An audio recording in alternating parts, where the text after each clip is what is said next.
Welcome back, everybody, to the 56 Killer Beast Extravaganza. Today, I'm going to be reviewing a little anime called Clannad and Clannad After Story.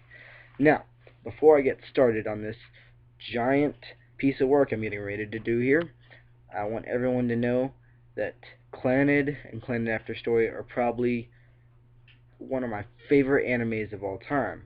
If I had to narrow it down, it would be on the top two list. The other one being Anohana, but that's for another anime review at a different time.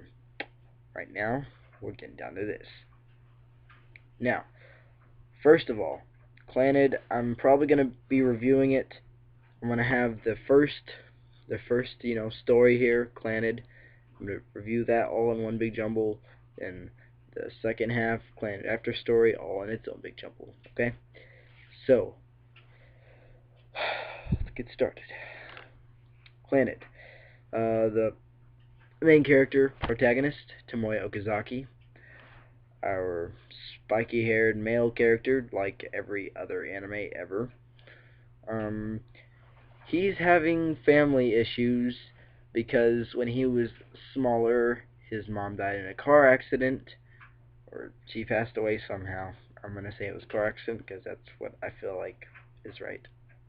And his dad has just been kind of wasting himself away at home, just pretty much doing nothing with his life.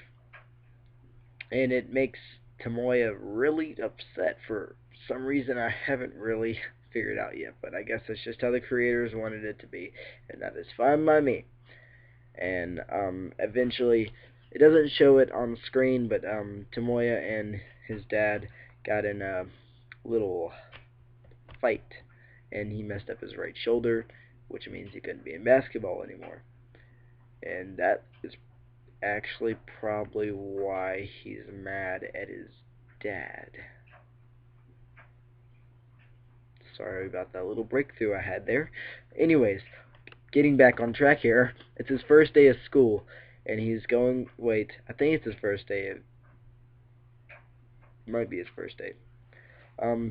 He's taking this, his usual route up to school, and as he's climbing up this hill you have to go up to get to his high school, there was this girl just kind of standing there, and as he's walking past her, she whispers "Anpan" to herself. And I don't know about you guys, but if I heard some mysterious girl whisper "Anpan" out of the blue and I walked past her, I would stop and ask her where. But that's just me. He decided to take this a little bit differently, which I don't blame him.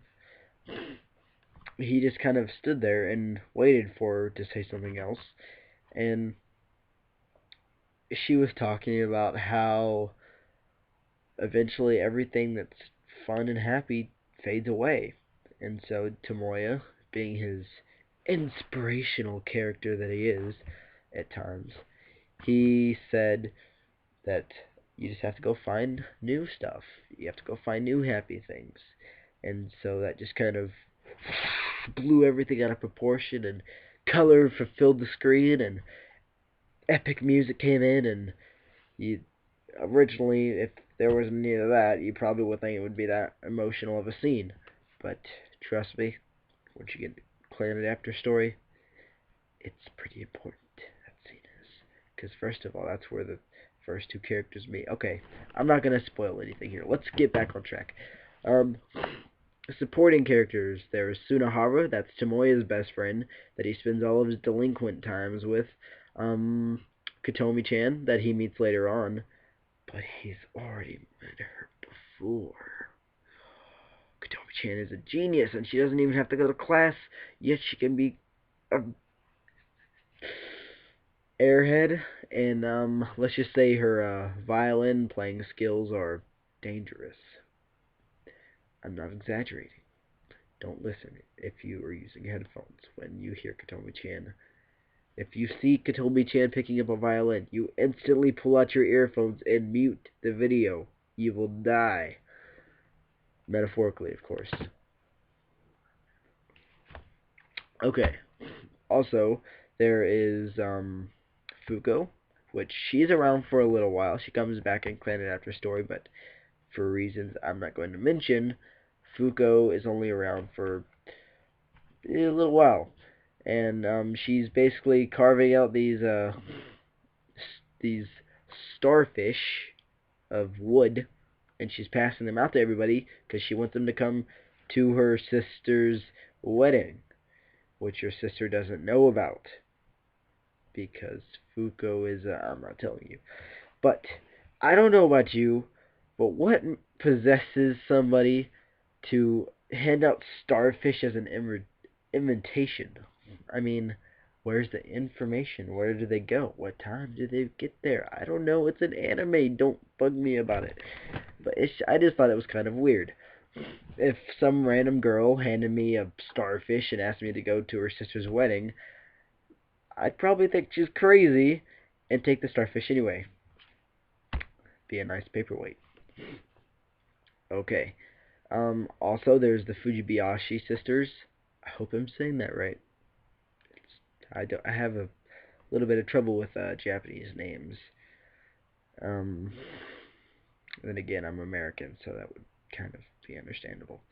Um, there's Kyo and Ryo Fujibayashi, and they're the complete opposites. I love how the creators made them contrast so much and kind of made you choose which one's your favorite. Mine being my personal favorite, Ryo, just because, well, that's my type. They're actually twins. The only way you can really tell them apart is because Kyo is like a violent beast, and Ryo is timid, this timid girl who's just kind of really innocent and yeah. And oh, if that's not enough, Kyo has long hair and Ryo has short hair, so it's pretty easy to tell them apart. Um, and that's about it. That's about all the supporting characters you really have. As far as Nagisa goes, the main heroine, she lives with her mom and dad in the bakery, and well, it's pretty self-explanatory. Her mom makes really awful pastries, and nobody wants to eat them, and then she gets sad and runs out, and then the dad chases her, and that's what they do to spice up their relationship. I don't understand it. I'm not gonna try to understand it. But that's how it is. That's what it is. The dad is like a true kid at heart, and that's why he's probably my favorite character in the anime. He says some of the funniest stuff and does some of the funniest things, and he even goes out and he plays baseball with a bunch of kids, and that's pretty cool if you ask me. Even having a kid and a wife and family and all that stuff. So yeah, that's basically all I can tell you without spoiling anything, except a subject I haven't hit yet, the side story, which is an extremely important part of this anime. Now, at the beginning, I was just, when that part, because it comes in at random times, and whenever it would come on, I would literally dread the 5 or so minutes that it was on because I just wanted to get back to the main story because the side story wasn't making any sense to me, and eventually I just gave up on it, which was the cause of my rewatching of this anime, besides the amazingness of it that you get to after Clannad After Story. But I'm not going to go into that yet. So, the side story. It's about this girl who's in this abandoned world, and there's this spirit. That's who is, it's kind of hard to explain. The spirit is kind of who is giving you the perspective of this world. And she builds this robot, and the spirit, I guess, just kind of controls the robot, and that's kind of how he came to be. And so it's just this girl and this robot and some strange looking sheepish animals that I saw at one time, and that's all that there is in this world. How she survives without any food or water, don't ask me. And eventually there's this giant storm that comes, and it's got a big thing to do with the main story. Just take my word, okay? Pay very close attention to the side story. I would even go as far as to try to link it to the main story because it will make sense. If you don't really feel like you want to do that, I would go ahead and rewatch it and try to do it again, because it will make sense and it does add to the impact of the story. Um, that's all I've really got to say about that. Clannad After Story, really there is almost nothing I can tell you about Clannad After Story that will not ruin or spoil anything. So I'm gonna just tell you this. Clannad After Story is what really pulled this anime out of the mediocre zone into an amazing world of beautifulness, and it just stabs you right in your heart.